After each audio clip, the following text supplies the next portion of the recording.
Elle était la force magnétique du cinéma européen des années 1960, captivant réalisateurs, créateurs et nations entières avec un regard mêlant feu et vulnérabilité. Claudia Cardinal ne se contentait pas de jouer. Elle incarnait un nouvel idéal de féminité, audacieuse, indépendante et d'une mystérieuse beauté. Mais derrière cette prestance cinématographique se cachait une vie marquée par le traumatisme, la réinvention et la rébellion contre un système qui tentait de la contrôler.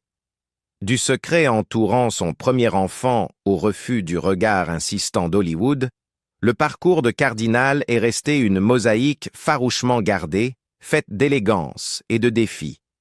Et aujourd'hui, elle parle enfin des choses que nous n'étions jamais censés savoir. La fille de Tunis qui refusait d'être définie. Née le 15 avril 1938 à La Goulette, une banlieue portuaire de Tunis sous domination française, Claudia Cardinal est venue au monde dans un univers déjà marqué par la complexité culturelle et la contradiction. Son père, Francesco Cardinal, était un ouvrier ferroviaire sicilien employé par les autorités coloniales françaises. Sa mère, Yolanda Greco, également d'origine sicilienne, était née et avait grandi en Tunisie. Ce mélange unique de racines méditerranéennes et d'enfance nord-africaine donna très tôt à Claudia un sentiment d'altérité, celui d'être suspendue entre deux mondes. Enfant, elle parlait principalement le français et l'arabe à la maison et dans les rues de Tunis. L'italien, bien que faisant partie de son héritage, lui était étranger.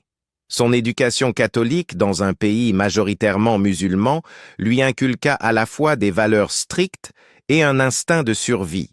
Elle fit ses premières études dans une école française locale, où elle se décrivait comme timide, plus attirée par la littérature et la biologie que par les arts de la scène. Son rêve était de devenir institutrice, peut-être pour apporter l'ordre du savoir dans un monde souvent chaotique. Le métier d'actrice ne faisait aucunement partie du plan. Mais tout changea en 1957, lorsque les traits époustouflants de Claudia attirèrent l'attention de la presse locale, qui l'encouragea à participer à un concours de beauté. Elle accepta à contre-cœur et remporta le titre de « La più bella italiana in Tunisia », la plus belle italienne de Tunisie. Le prix était un voyage à la Mostra de Venise, et c'est là, au cœur du glamour du cinéma italien d'après-guerre, que sa vie prit un tournant irréversible. Lors du festival, Cardinal fut assailli par des producteurs et des chasseurs de talent, séduits par sa beauté unique, ses yeux sombres et expressifs, ses lèvres pleines et cette voix rauque qu'elle décrira plus tard comme « le son de la résistance ». Contrairement aux autres sirènes de l'écran de l'époque, elle dégageait une authenticité qui la rendait à la fois mystérieuse et accessible. Pourtant, elle restait hésitante. Elle parlait mal l'italien, n'avait aucune expérience du jeu et se méfiait de toute cette attention. « Je ne me sentais pas à ma place », dira-t-elle plus tard. Mais les propositions étaient trop séduisantes. Elle finit par accepter un petit rôle dans Goha, une coproduction tuniso-française avec Omar Sharif, et l'élan était donné. Elle ne tarda pas à attirer l'attention de Franco Cristaldi, un puissant producteur italien lié à Vides Cinematographica. Cristaldi ne vit pas seulement un visage pour la caméra, mais une étoile à façonner. Il fit signer à Claudia un contrat exclusif de 7 ans, lui donnant un contrôle quasi total sur sa carrière. Il prit aussi, discrètement et de manière controversée, le contrôle de sa vie personnelle. Bien qu'il devienne plus tard son mari lors d'une cérémonie civile en 1966, leur relation était déjà complexe, marquée par la dépendance, la manipulation et le secret. Juste avant son ascension vers la célébrité, la vie de Claudia prit un tournant tragique. À 20 ans, elle fut violée par un homme en qui elle avait confiance. L'agression laissa Claudia enceinte. Seule, honteuse et sous une énorme pression, elle se confia à Cristaldi et à sa famille. La décision fut prise de garder la grossesse secrète, de peur qu'un scandale ne détruise sa carrière naissante. Dans un choix qui la hantera pendant des décennies, Claudia accepta la dissimulation, son fils Patrick serait élevé comme son petit frère. À mesure que sa célébrité grandissait, le mensonge s'enracinait. Le public voyait en elle une étoile montante, une Sophia Loren italienne, avec une touche de feu nord-africain. Mais derrière la caméra, Claudia vivait un récit rigoureusement contrôlé. Même lorsqu'elle tenait son fils dans ses bras, elle devait jouer pour le monde le rôle de sœur. La douleur était immense. C'était une blessure qui ne s'est jamais refermée, confiera-t-elle des années plus tard. Son lien maternel fut relégué au secret, mais sa force résidait dans une endurance silencieuse. Elle ne faisait pas que survivre à l'industrie, elle survivait à un système qui exigeait silence et sacrifice. Quand Cardinal a cessé de faire semblant, au début des années 1960, Claudia Cardinal était devenue bien plus qu'une star de cinéma. Elle était un phénomène international enveloppé d'élégance, de mystère et du regard insistant d'un public mondial. Elle avait gravi les échelons du cinéma européen à une vitesse fulgurante, passant des rôles d'ingénue à des performances puissantes qui révélaient non seulement sa beauté, mais aussi sa profondeur. Dans Le Guépard de Luchino Visconti, elle incarnait la grâce aristocratique face à Alain Delon et Burt Lancaster. Dans Cartouche, elle faisait jeu égal avec l'assurance de Jean-Paul Belmondo par son intelligence tranquille. Et dans 8 et demi de Federico Fellini, elle jouait la muse onirique de Marcello Mastroianni, une incarnation de la féminité idéalisée, enveloppée d'ambiguïté. Son image devint iconique, placée aux côtés de Brigitte Bardot et Sophia Loren parmi les reines du cinéma européen. Mais Cardinal n'a jamais été à l'aise avec les comparaisons. Je n'étais pas Bardot, je n'étais pas Loren, j'étais moi, dira-t-elle plus tard dans une interview. Le monde voulait un symbole, une déesse du sexe, un fantasme, mais Claudia voulait être vue, en tant que personne, actrice, femme portant un fardeau privé trop lourd pour être admirée dans les magazines. Derrière le glamour, sa vie était étouffée par un mensonge construit pour la protéger et pour préserver une carrière lucrative. L'homme dans l'ombre, c'était Franco Cristaldi. En tant que producteur, manager et futur mari, Cristaldi contrôlait presque chaque aspect de la vie publique et privée de Claudia. Il façonnait son image avec une précision chirurgicale, transformant la fille de Tunis en mythe cinématographique. Mais derrière cette transformation se cachait quelque chose de plus sombre. Cristaldi connaissait depuis longtemps la vérité sur le passé de Claudia. Pour protéger sa carrière, il élabora la supercherie selon laquelle Patrick était son frère cadet et interdit toute mention de son traumatisme dans la presse. Claudia s'y plia, d'abord par peur, puis par habitude. Mais Cristaldi ne se contenta pas d'enterrer le passé. Lorsque le père biologique de Patrick tenta de contacter Claudia, en lui écrivant pour exprimer son désir de reconnaître l'enfant, Cristaldi intercepta les lettres. Claudia ne découvrit leur existence que des années plus tard. « Il voulait reconnaître l'enfant, dit-elle, la voix tremblante même des décennies après les faits. Mais mon producteur a déchiré chaque lettre. Je n'ai jamais su. On ne m'a pas donné le choix. » Le poids de cette révélation l'écrasa. Une chose aurait été de taire le passé pour préserver son intimité. Une autre était de se voir refuser toute autonomie sur sa propre vie, sur sa propre maternité. Claudia raconta plus tard le moment émotionnel où elle révéla la vérité à Patrick, alors encore enfant. « Je lui ai demandé s'il voulait rencontrer l'homme qui l'avait engendré, se souvient-elle dans une interview. Il a refusé, catégoriquement, et j'ai respecté cela. Mais la blessure, la sienne et la mienne, ne s'est jamais vraiment refermée. En 1966, elle épousa Cristaldi lors d'une discrète cérémonie civile. Une union fondée autant sur une dépendance professionnelle que sur une affection personnelle. Cristaldi adopta Patrick, offrant une apparence de légitimité à une famille bâtie sur le secret. Pourtant, le mariage se détériora presque immédiatement. Claudia avait commencé à remettre en question la forteresse qui l'entourait. En 1975, elle divorça de Cristaldi, laissant derrière elle non seulement un mariage, mais un système de contrôle qui avait défini une grande partie de sa célébrité précoce. Libérée, elle entreprit de se réinventer. Refusant désormais les rôles décoratifs du passé, Claudia rechercha des personnages qui bousculaient les attentes. Dans Lascaux Moon, elle incarna une figure tragique, enracinée dans le milieu criminel marseillais. Dans Fitzcarraldo, Werner Herzog lui confia un rôle hanté, demandant de la nuance émotionnelle plutôt qu'un charme séducteur. Bien qu'elle ait accepté quelques rôles à Hollywood, comme dans La Panthère Rose aux côtés de David Niven, elle refusa la pression de transplanter sa carrière en Amérique. « Je n'ai jamais quitté l'Europe », expliqua-t-elle. « L'Europe, c'est là où j'appartenais.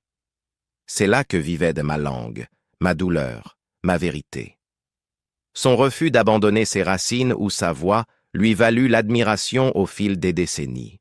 Elle n'était pas une actrice qui se pliait à la volonté du marché.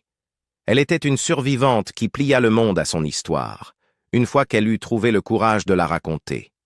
Et cette histoire, longtemps enveloppée de mythes et de mystères, commençait enfin à émerger. Ses années cachées avec Pasquale Squitieri. Lorsque Claudia Cardinal mit fin à sa relation de 10 ans avec Franco Cristaldi en 1975, elle se débarrassa aussi des derniers vestiges de la personne qu'on avait façonnée en elle. Plus de contrat dictant ses paroles, plus d'identité fabriquée pour soigner une image. Cette même année charnière, un autre homme entra dans sa vie, non pas comme un marionnettiste, mais comme un égal.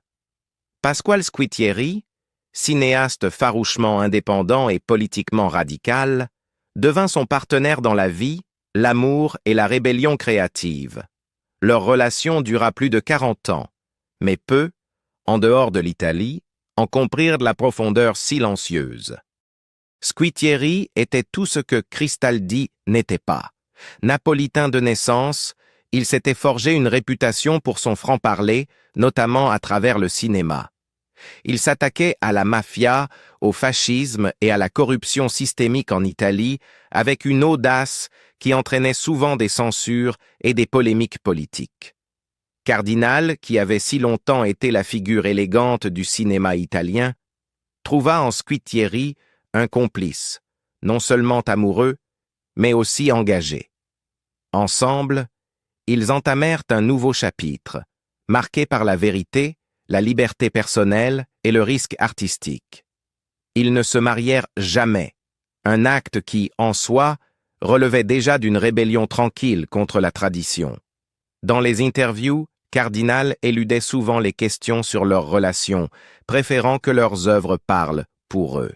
« Je n'aime pas exposer ce qui est privé », disait-elle un jour. « Ce que nous avons construit n'avait pas besoin d'être expliqué. » Malgré cette discrétion, leur lien était indéniable. En 1979, ils accueillirent une fille, Claudia Squitieri Jr., symbole d'une nouvelle vie que Claudia bâtissait, fondée sur le choix plutôt que sur le compromis. Professionnellement, Cardinal et Squitieri collaborèrent sur des films qui remettaient en question l'image que l'Italie se faisait d'elle-même. Dans Il Prefetto di Ferro, Le préfet de fer, 1977, Squitieri réalisa une critique virulente de l'emprise de la mafia sur la Sicile, confiant à Cardinal un rôle loin de tout glamour. Elle interpréta des femmes brutes, tragiques, politiques, bien loin des sirènes séduisantes de ses débuts. Dans Claretta, elle incarna Claretta Petacci, maîtresse condamnée de Benito Mussolini. Un film qui explorait une histoire inconfortable, osant humaniser des figures que beaucoup d'Italiens préféraient oublier. Ce rôle valut à Cardinal éloges et controverses, renforçant sa détermination. « Je ne voulais plus être jolie », déclara-t-elle. « Je voulais qu'on m'écoute. » Loin des caméras, les années 1980 et 1990 furent une période d'évolution personnelle intense pour Claudia. Pour la première fois, elle parla ouvertement des traumatismes de ses premières années, le viol, le silence imposé, le mensonge autour de l'identité de Patrick. À une époque où ces sujets restaient tabous, sa sincérité fit les gros titres. La révélation que Patrick était son fils et non son frère bouleversa le public, mais permit à Claudia de respirer enfin. « J'ai porté le mensonge pour lui », dit-elle. « Mais maintenant, il savait, et le monde aussi. Je n'avais plus rien à cacher. » Alors que les projecteurs se tournaient vers une nouvelle génération d'actrices dans les années 1990, Claudia se retira avec grâce de la célébrité mondiale qu'elle avait autrefois dominée. Elle refusa les rôles qui ne résonnaient pas avec son âme, préférant incarner des personnages qui reflétaient son monde intérieur, des reines vieillissantes, des mères complexes, des survivantes des tragédies silencieuses de la vie. Son visage conservait la beauté qui avait captivé les foules pendant des décennies, mais ses rôles ne cherchaient plus à séduire. Ils parlaient de sagesse, de douleur et de dignité.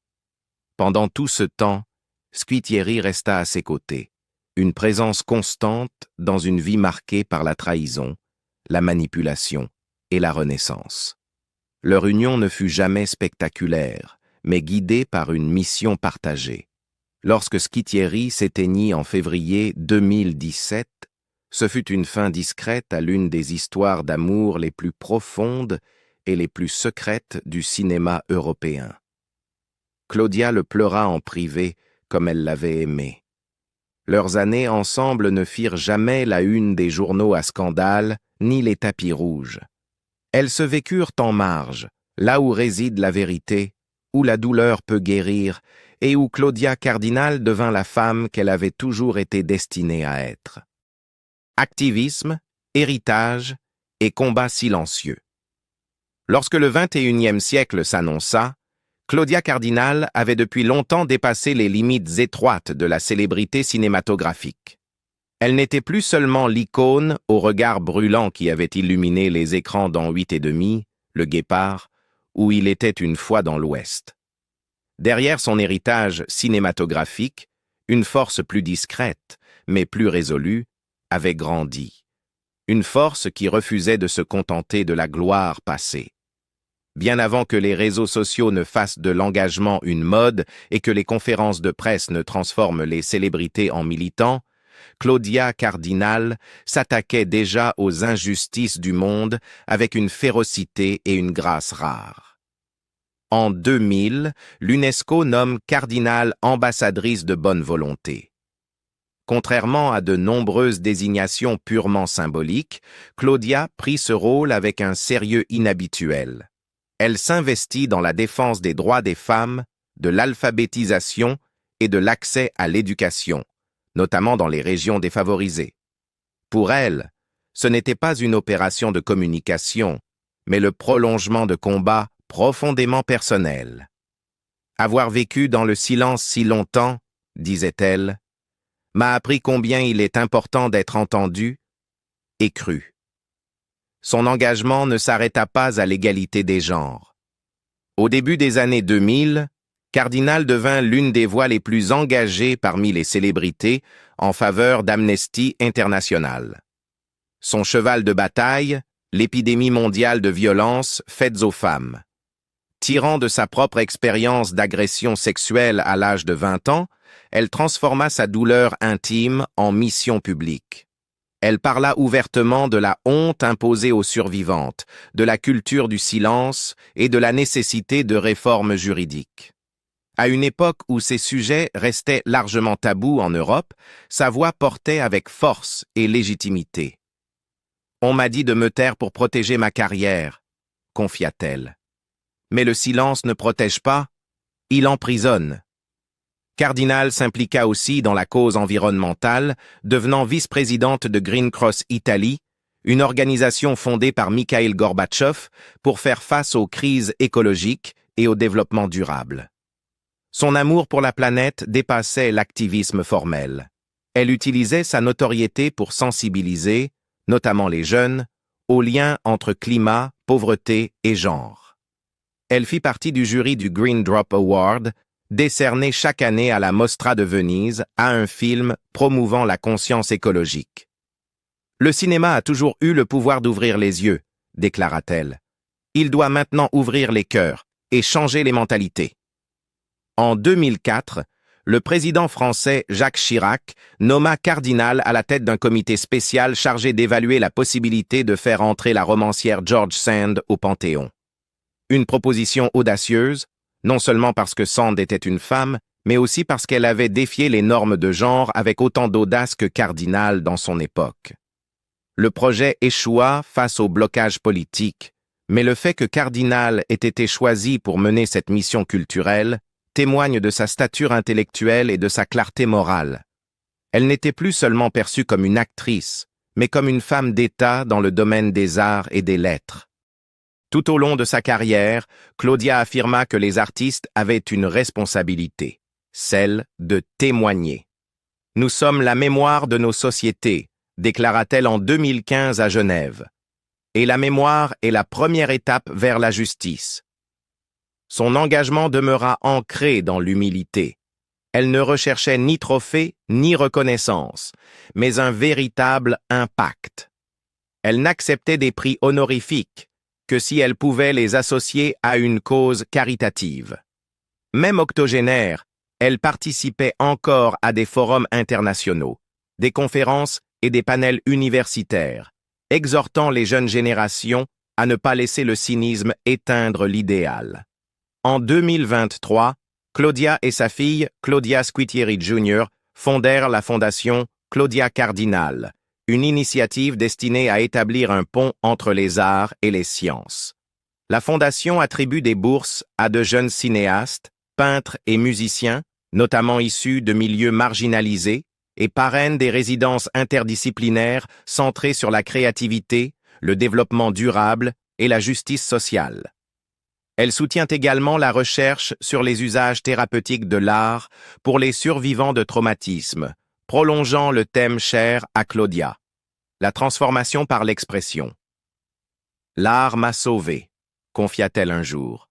« Maintenant, je veux qu'il en sauve d'autres. » Le dernier chapitre à Fontainebleau. Dans ces dernières années, Claudia Cardinal fit le choix délibéré de disparaître. Non par amertume, mais pour retrouver la paix. Depuis le milieu des années 2010, elle vit dans une magnifique demeure près de Fontainebleau, au sud-est de Paris, loin du tumulte de la vie de célébrité. « Je vis proche de la nature », confia-t-elle à Point de Vue en 2023.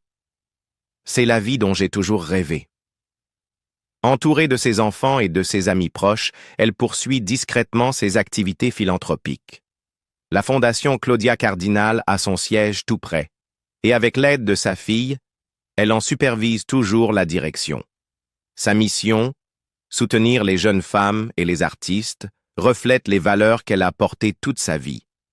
Parfois, les médias tentent encore de la faire sortir de sa réserve, en quête d'un dernier scandale ou d'une révélation. Début 2023, une rumeur persistante refit surface. Claudia aurait été la maîtresse de Jacques Chirac, leur liaison supposée ayant culminé la nuit de la mort de la princesse Diana. Avec son humour et son sang-froid habituel, elle balaya l'histoire dans une interview au Corriere della Sera. Chirac était gêné par cette rumeur, raconta-t-elle. Il m'a même écrit une lettre que j'ai gardée. Elle l'amusait, mais elle le flattait aussi. Il n'y eut jamais d'aventure, seulement le fantasme public confronté au mythe privé. Cardinal, comme toujours, refusa d'être réduite à une note de bas de page dans l'histoire de quelqu'un d'autre. Elle sait ce que signifie être sculptée par les ragots et y survivre. Aujourd'hui, à 87 ans, elle jouit du seul genre de renommée qui vaille, celle qui n'a plus rien à prouver. Pendant des décennies, Claudia Cardinal a vécu avec des secrets imposés par une industrie, par des hommes et par la peur. Et pourtant, elle a trouvé sa voie non pas dans le vacarme, mais dans les silences qu'elle a fini par briser. Et vous, quel film ou moment de Claudia vous a le plus marqué? Dites-le nous dans les commentaires ci-dessous et n'oubliez pas de liker, partager et vous abonner pour découvrir d'autres histoires qui vont au-delà des gros titres.